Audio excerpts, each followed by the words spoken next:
Pai do Senhor, meus irmãos, sejam bem-vindos ao nosso devocional. Hoje é quarta-feira, 9 de outubro. Estamos lendo aqui 2 Timóteo 1,16.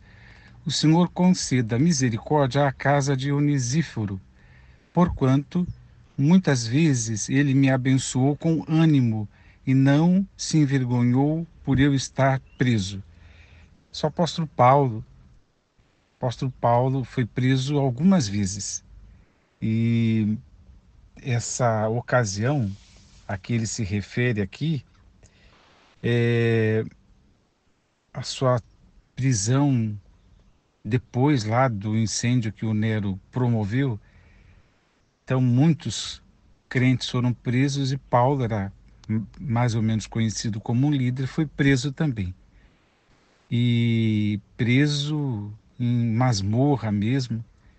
Parece que o destino destas pessoas era ou sair leproso ou sair para ser executado.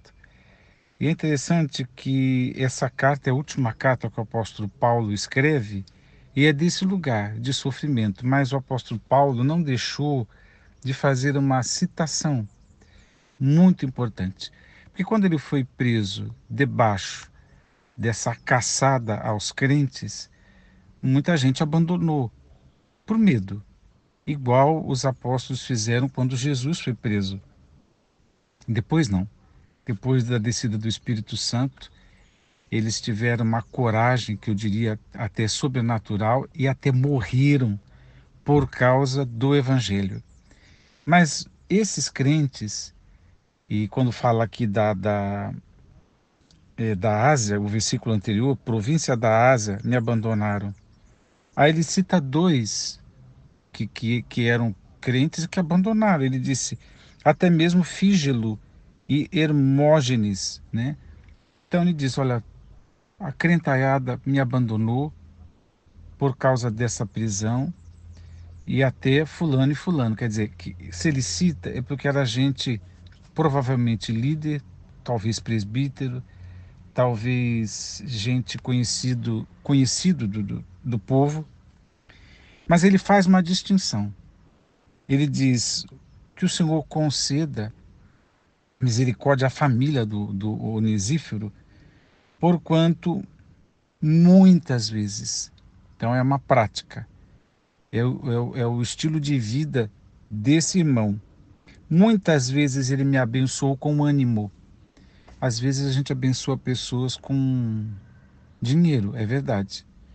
Mas muitas vezes aquilo que a gente pode oferecer é ânimo, é encorajamento, é trazer para a pessoa, no momento em que ela precisa, alguma palavra de conforto, né?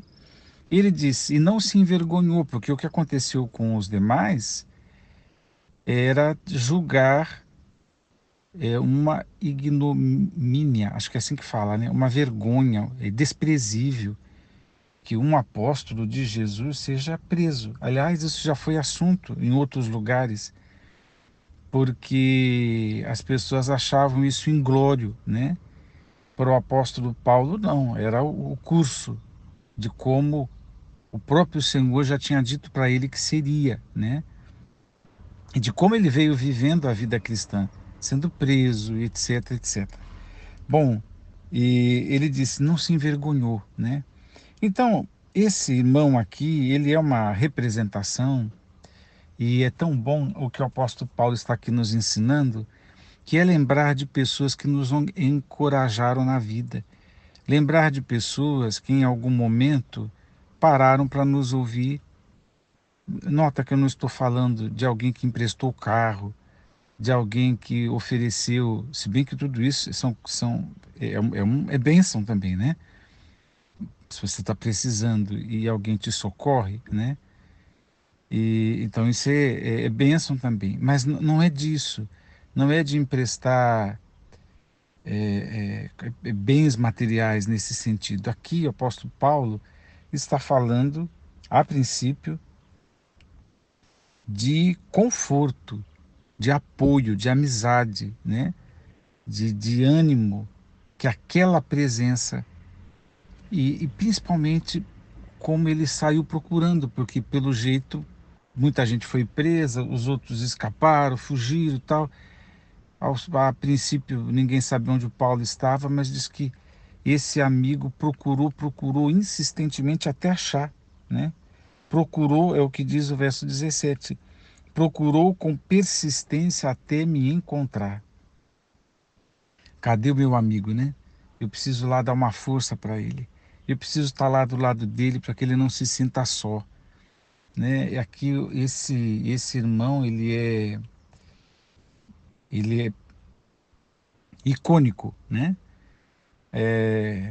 Essa citação é muito importante, porque é, é o exemplo do apóstolo Paulo de agradecer, de reconhecer, de apontar isso, e é também a qualidade deste que foi alavancado, né? Citado. As duas coisas.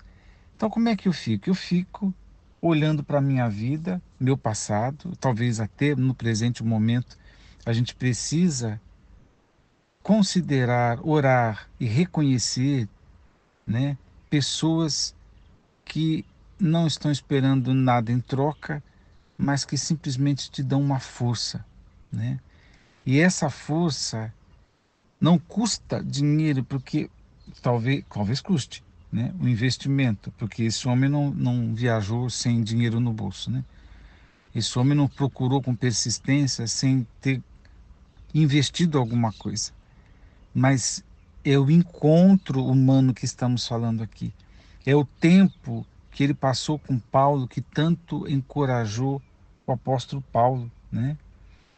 E foi um tipo de misericórdia que ele praticou. Por isso que o apóstolo Paulo está dizendo que a família dele encontre a mesma misericórdia e que Deus conceda, que o Senhor lhe conceda que naquele dia se encontre com as misericórdias da parte do Senhor.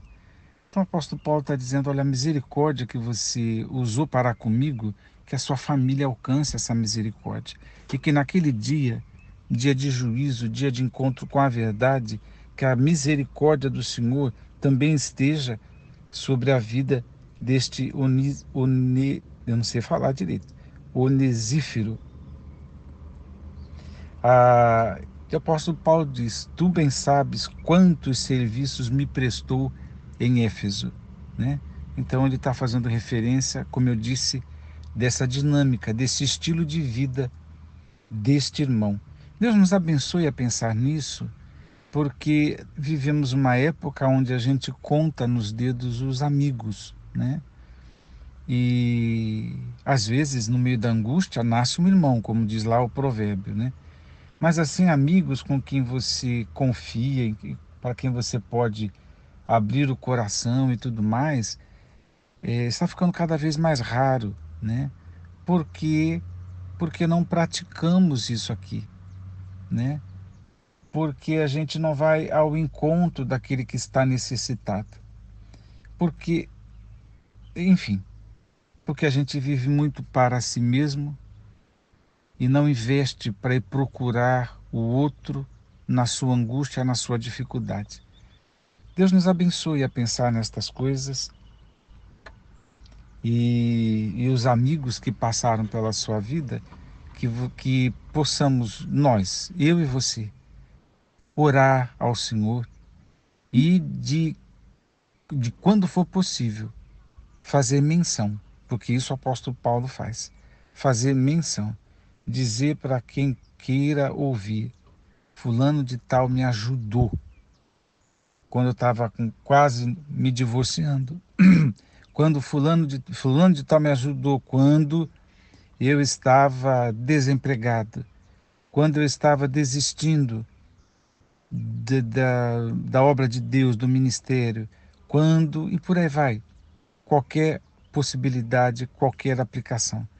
Deus te abençoe a pensar nestas coisas e, e louvar a Deus, porque pessoas assim, cheias de misericórdia, são ferramentas da grande misericórdia de Deus. É gente usada por Deus para nos ajudar. Vamos orar. Pai, louvamos o teu nome. Obrigado pelas tuas misericórdias renovadas sobre as nossas vidas. Abençoe os meus irmãos da tua graça. Eu oro, Pai, no nome de Jesus. Amém.